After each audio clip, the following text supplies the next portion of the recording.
she gets, you know, that really sexy one. Fail. Are you trying to do it this week?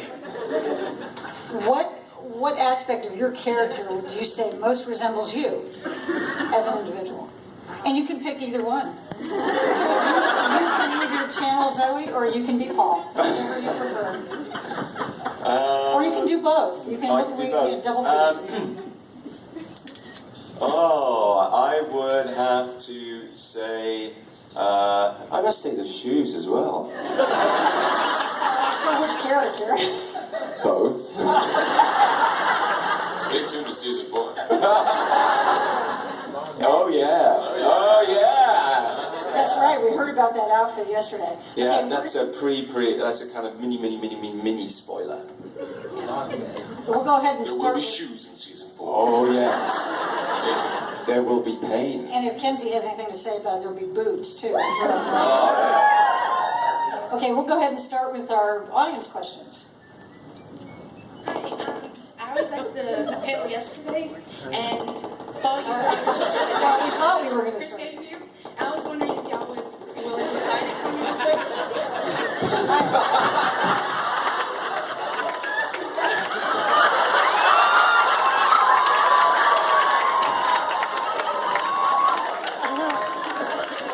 Thanks, Doc. They might, Saved again by the doctor. they might need to fix your mic. Let's see. Can you try it again? Let's see. We can share this. Are they bringing you a new one? We can share. They can't do anything about it. Well, it's working now, I guess. Okay, go ahead and try it again. She was just doing that herself today. Paul, you threw out your shirt yesterday that Kris gave you. I was wondering if y'all would sign it. Why don't you just come up here and ask the question? Hey, you know, why don't we use this? If that's going to happen a lot, we can pull up. Yeah, you can all just come up here and ask a question. Come sit on stage with us. No, face the audience. Stand right there and ask it. Yeah, just you can Well, she's stand there. and ask she wants to sign a shirt. Yeah. Oh, okay. That's Yesterday, I caught Oh, yeah. Throw it back at us. I'll stay back till you open them. Did you have a question? That was okay. Think of a question. In the meantime, somebody else try a question. Yeah. Well, my question was for Kris, if he's not on the stage. Give me my pen. Yes. So the episode with the dawning, I think most of us are still going, what? But Yeah, me too. I was curious about your take of sort of the section that Dyson was in, where he and Bo were very, happy homemaker, and he was a doctor. How much of that do you think was coming from Dyson's desires, or how much was sort of just shaped by whatever was going on in the temple? I think that was all being shaped by Dyson's desires, to be honest. At that point, I think he made a selfish choice, and he's like, he was dealing with, I can't remember the guy who was there, the name of his character. The caretaker? Thank you. And I think when he had, the caretaker offered him some sort of a decision to make, and I think Dyson was like, hey, this is an alternate reality or something. Subconsciously, I think he just went there for that because that's what he wanted to experience. And then when he realized that it was false, that's when he had to face the music, so to speak. So yeah, it was all him. He's a bad wolf. Self-indulgent bad wolf.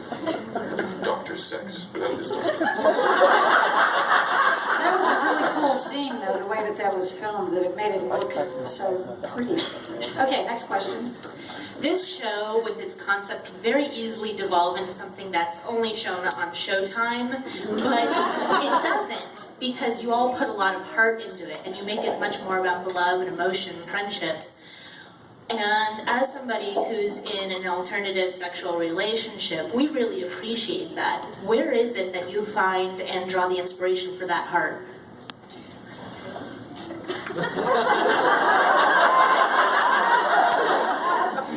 Paul, I think you're up. Yeah, From the okay. internet.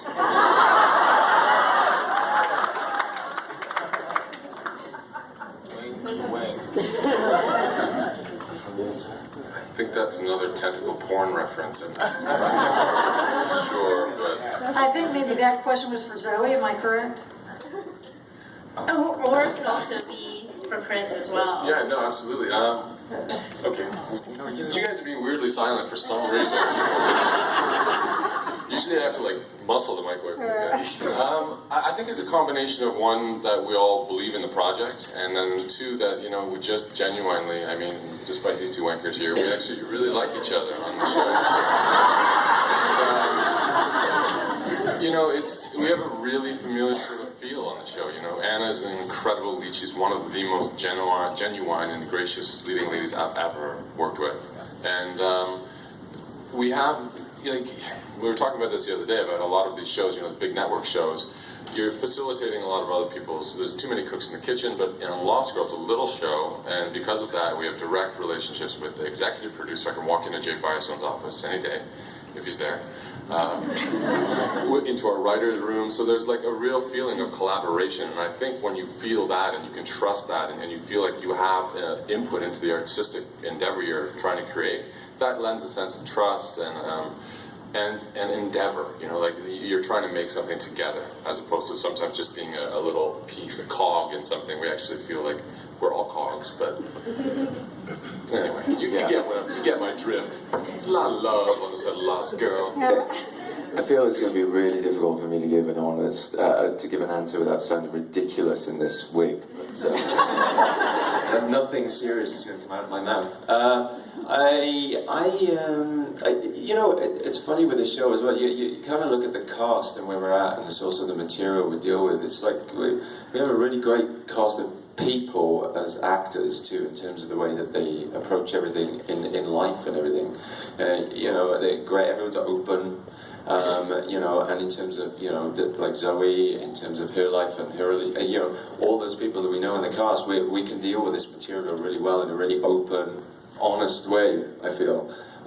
So no, see, now the wig's calling me back to being funny. or blonde.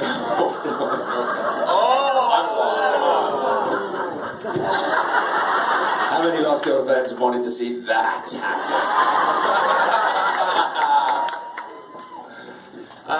Yeah, it's a really unique show, isn't it? But I think also the question was kind of slanted towards the sexuality. That's right, what I was trying to answer. Oh, well, fine, go ahead. Yeah. Being our representative across. No.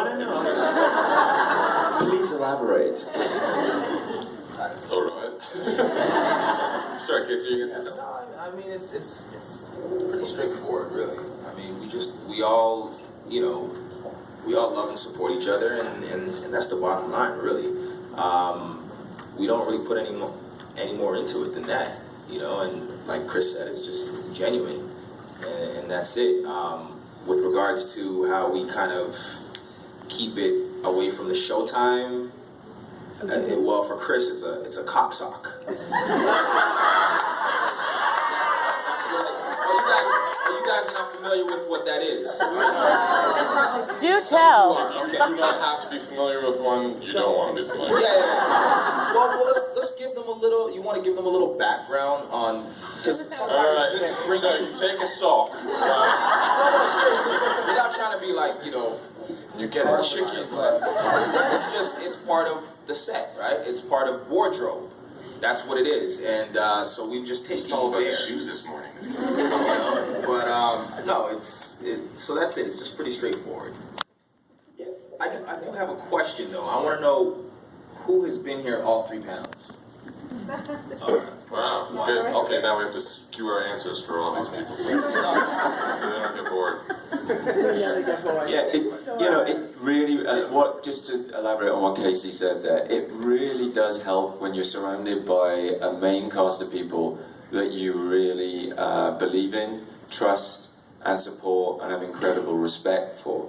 And it's not always the case with shows, you know? But also, yeah, and in terms of that trust and respect, that sort of goes out into everything we do sexually, relationship-wise on the show. I mean, we respect each other, and that's, I think, one of the key core values of any good relationship. Yeah, I mean, they all love that I go to S&M clubs on a Friday, Saturday. It's encouraged. I have a question. Who here has not watched Lost Girl ever?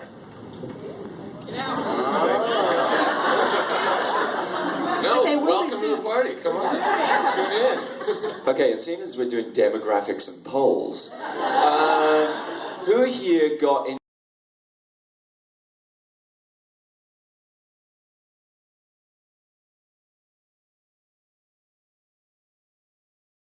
You thieving bastards!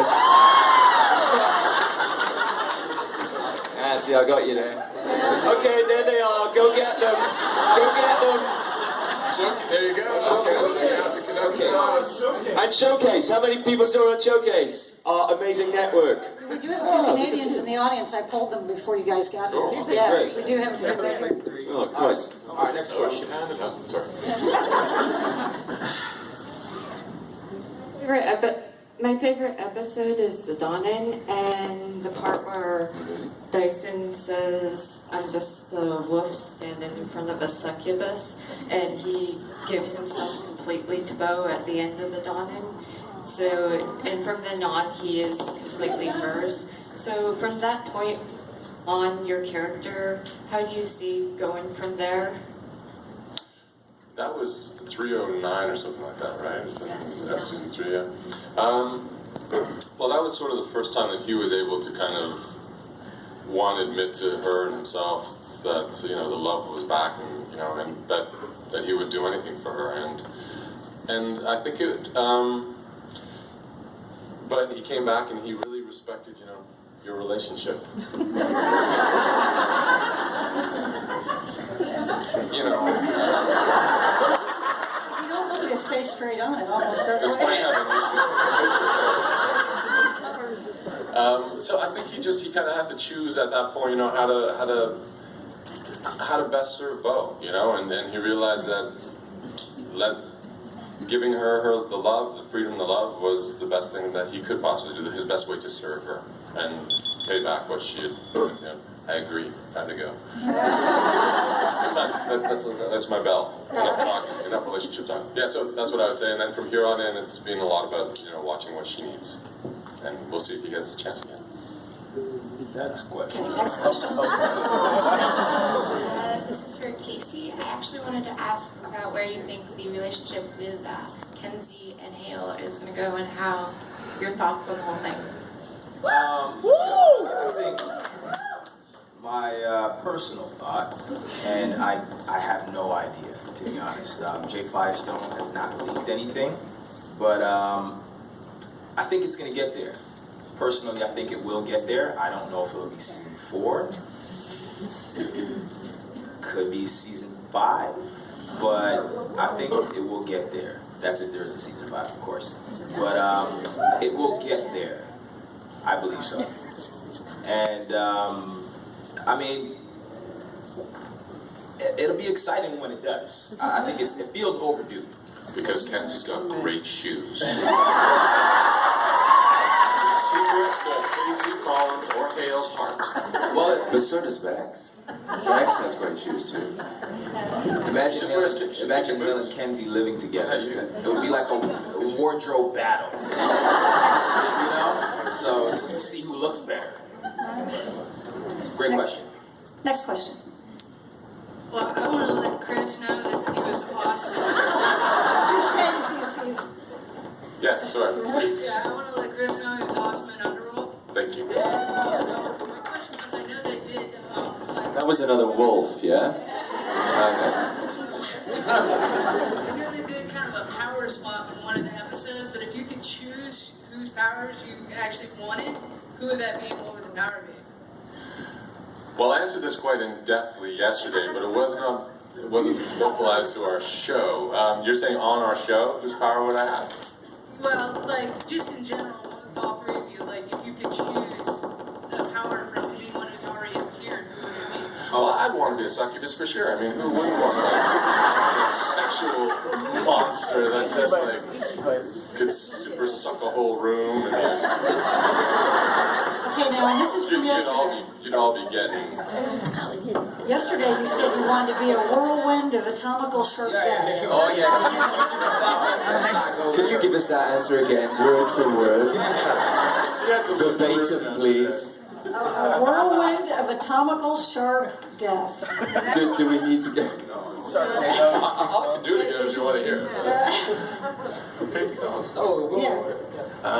Obviously, I want to channel Zoe Palmer's incredible sexual energy. That is a power. All its own, yeah. It is indeed. From our show. Did it go up? Oh, there we go. Okay. I like the mesmer. I like the mesmer. It's because he's not here today. I like the mesmer. Next question. In the episode Original Skin, how much fun was it pretending to be Kenzie, and did the other cast members tease you about it? It was this much fun. Quick, somebody get a black wig and really good shoes. You know, it was a real blast because, like, I'd been stuck in this sort of dour, heartless Dyson for a while, so it was real lovely. It was lovely to get a break and just be able to, especially like, jump into Ken's boots. It was like one, they're super fantastic, but you know, what an awesome character. And Ksenia Solo helped me so much. Thanks, K-Star. We worked together. That was an incredibly fun episode for all of us. It was like theater school. We were all in the doll. We were all helping each other out. It was Do I really have to mention it again? No, you didn't. I wasn't in the episode, and I'm the only theatre-trained actor on the cast. For crying out loud! Not in the same character. He was a mad actor. You were in the episode. You played both me and the fucking killer. Same character, goddammit. Your superpower allows you to be anybody, anytime you want. So you can make them do what you want. Yeah, that's true, I can. So that's what you get. I mean, that's your reward for not being able to be on that particular episode. But I did think that was sad that you weren't in that one. Anyway, I digress. Casey. Just the second part of that was, did any one of us make fun of you? Did we? No, well, because everyone was too busy, like, worrying about how you were being a British girl, so he's doing his head and he's thinking, Which you did quite well. Which hurts so much. I wish I could remember one of your lines right now, but oh, God. Take care of yourself out there. Anyway, no one was making fun of anybody. It was a very safe, artistic environment. We were all in it together. Floating up shit's creek. Next question. Hello. Hello. What is one thing you hate the most about your character and why?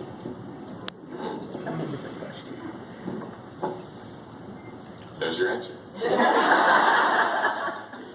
What do I hate? Or maybe one thing they would change? Do you know what? I think that's a really difficult question because it's hard to judge your characters as an actor. I don't think you can. Maybe a circumstance. Yeah, and hate for me is kind of a judgment, or it's an emotion, but it's also you've made a judgment on your character and you've judged that particular trait you hate.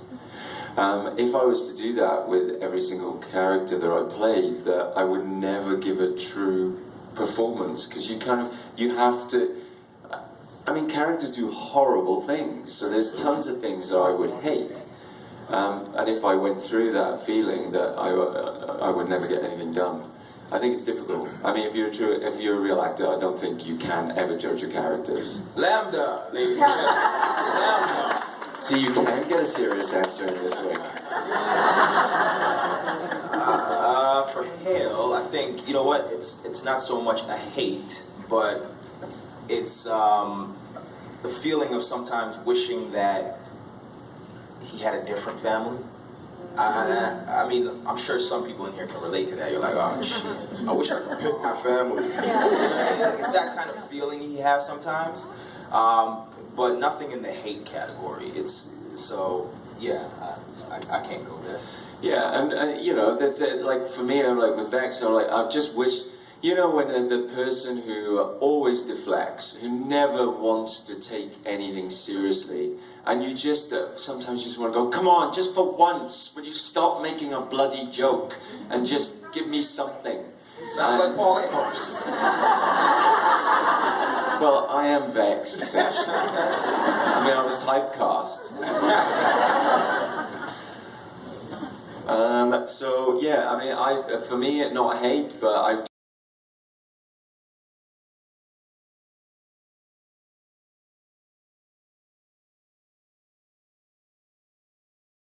Then you get to play a bit more, and then you get to do challenging stuff as an actor. Yeah, and I like Dyson. I'm cool. It's all good. Shape shift, run around. It's all good. Smell stuff. I have a question.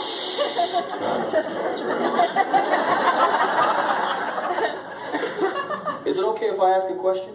Which is like totally off topic. But does anyone in here know what type of pet I have? Casey Collins, not Hale. Anybody, raise your Anyone know? hand if you do.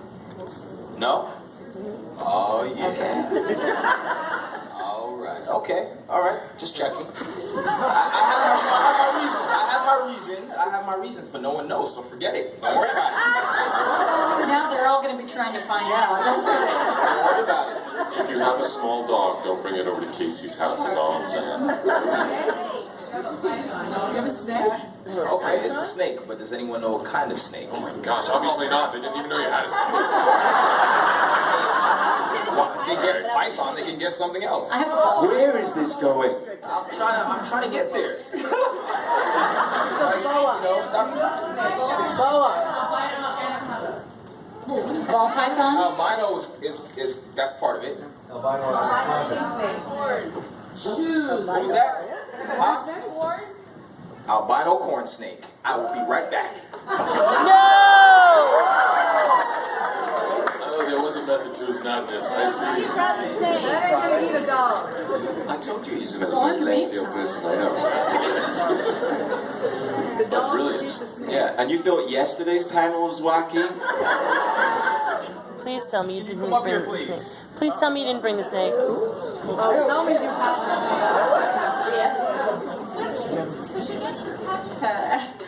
She gets to touch his snake. Remember this crowd. Now check this out. This is extremely funny. There Okay. you go. Signed by all three of us. Look what she's wearing. Oh, you played that well. All right, little trivia.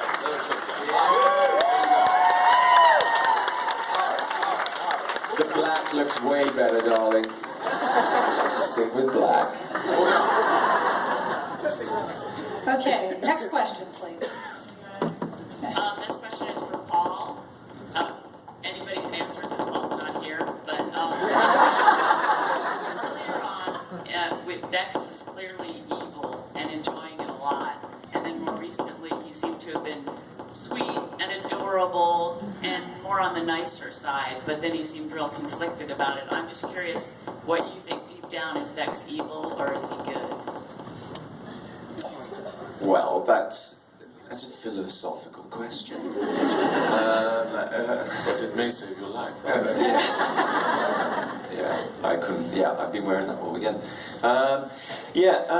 Is anybody? It's a tricky one. Is anybody evil, really? So it's circumstance, yeah. So what happened to Vex in his life that got him to that point? I think the most interesting thing for Vex at this point in time, I don't think he's ever really lived around humans.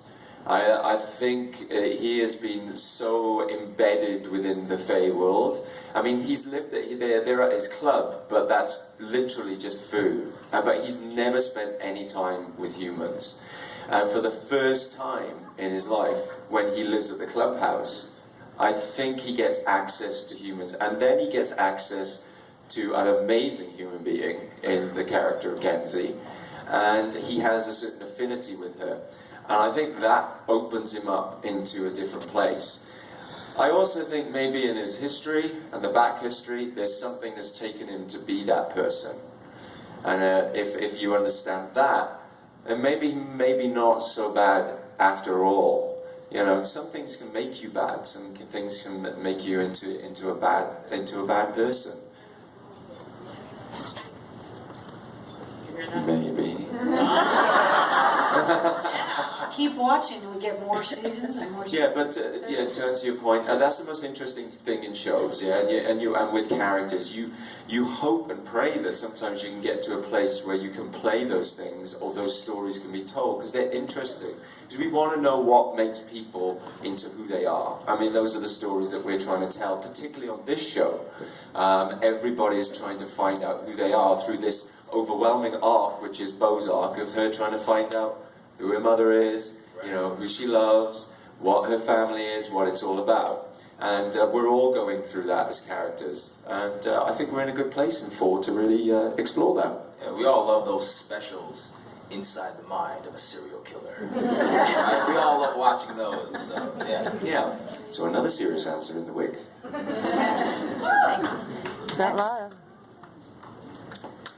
I just wanted to say, can you pass this on to all the writers and the production team and everybody, how important it is to the queer community that queerness is normalized in this show and it's not a thing, and we actually have lesbians on basic network cable.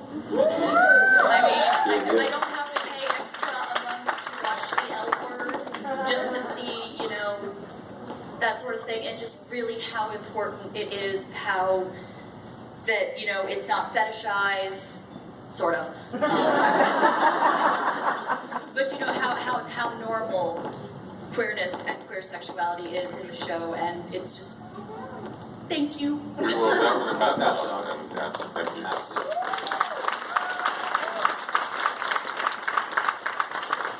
Going on with the fetish thing, the question is about Vex and the Morgan. And every time Vex is controlling the Morgan, she seems to be absolutely infuriated.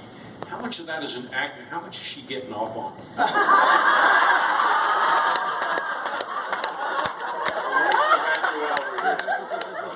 I wish Emmanuel. Have we got her phone number?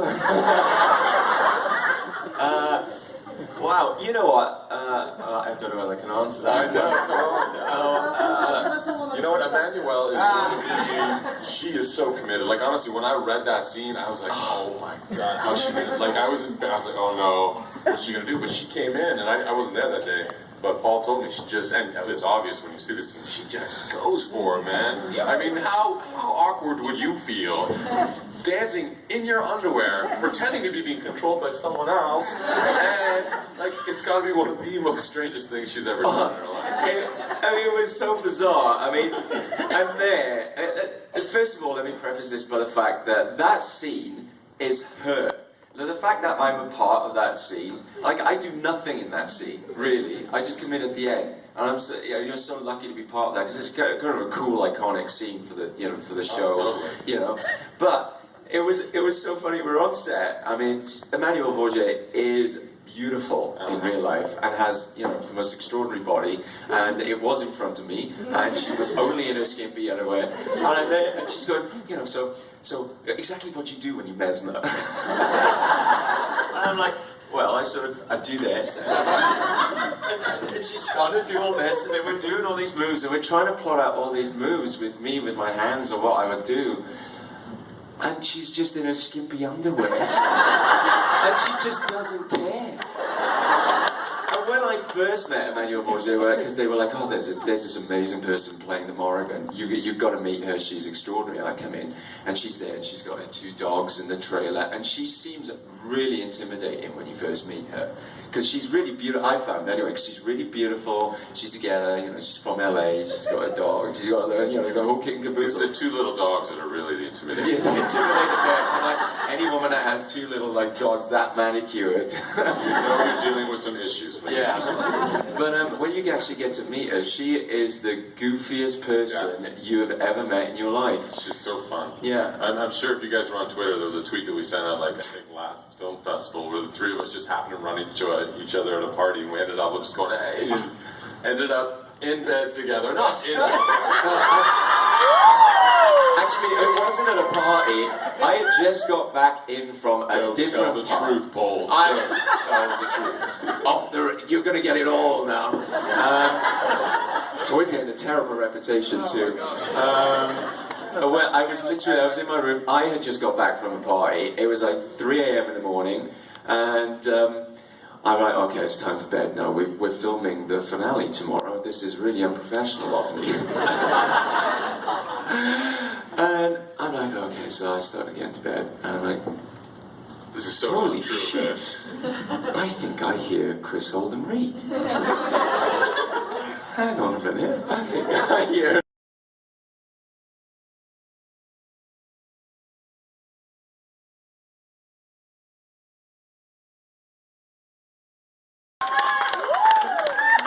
I open the door, and lo and behold, who should be there? It's those two, because our rooms were right by the bar. So, Yeah. just to preface that, nothing was going on. Nah, he's making it too meaty. We were drinking red wine, catching up, and yeah, we had a good little. The three of us were sitting outside and just like Yeah, bonding. yeah. Without bondage, just bonding. That side. That side. I was in bed. Kris is now going to kill me after this. Yeah, it's good. There's He's going to get his wolf on and savage me to death. All right, next question. Yeah, next question. Yes, First, I just want to say that I love the show, and these panels have been some of my favorite throughout the convention. Thank you. But my main question is, I was just wanting to know, within the next season to whatever, is there going to be more Norse and Viking myth and characters coming up? We honestly don't know. I mean, they pick the storyline. The characters that come up are basically, you know, I think this is the way the writer team works. They have a seasonal arc, and then a lot of the Fae that kind of come in have to support that arc, or they're like the Fae of the week, you know, to turn that phrase out. So, it all depends on the writer, where their sort of, you know, their interests lie. I mean, I love that mythology too, and I think it's one that we could explore a lot more. I would like to see Viking Dyson in a Viking flashback. Hell yeah. Put me on a boat that, or get me on the show Vikings. But I could sure eat Oscar, just in my off season. Actually, it's a funny story about that, but for another time, I guess. And I think I'm going to Yeah. kind of turn this way because I feel like I'm neglected. Inside is being neglected a little bit. But what you guys can always do is just like tweet us. Just send a tweet and of what you would like, and then we'll just forward it to the writers. I mean, I'm not guaranteeing anything, but you know what? We love the fans, and so do they. And you know what? They read the forums. They'll try their best. Totally. Jay and those guys and Emily, they're on the forums. They're watching.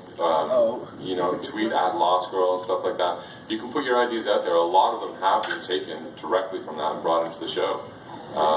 And especially relationship twists. I mean, in season 4, in the very first episode, you'll see something, a relationship sort of tangent that was very fan-driven, something the fans wanted to see. And so they delivered it to them within a very constrained sort of reality that was able to be formed in that one episode. And, you know, so definitely put your ideas out there, because they're watching us. It's true. That was perfect. Come on, there was not a single spoiler in that. I know. That was very nice. It was very well done. And we know about the shoes. Yes. Shoes, and yeah, it's good reasons to watch season 4, folks. Next question, please. First of all, I wanted to thank you guys for coming all the way down to Atlanta. We're just thrilled to have you down here. Thank you. You said great cocktails at 5 in the morning.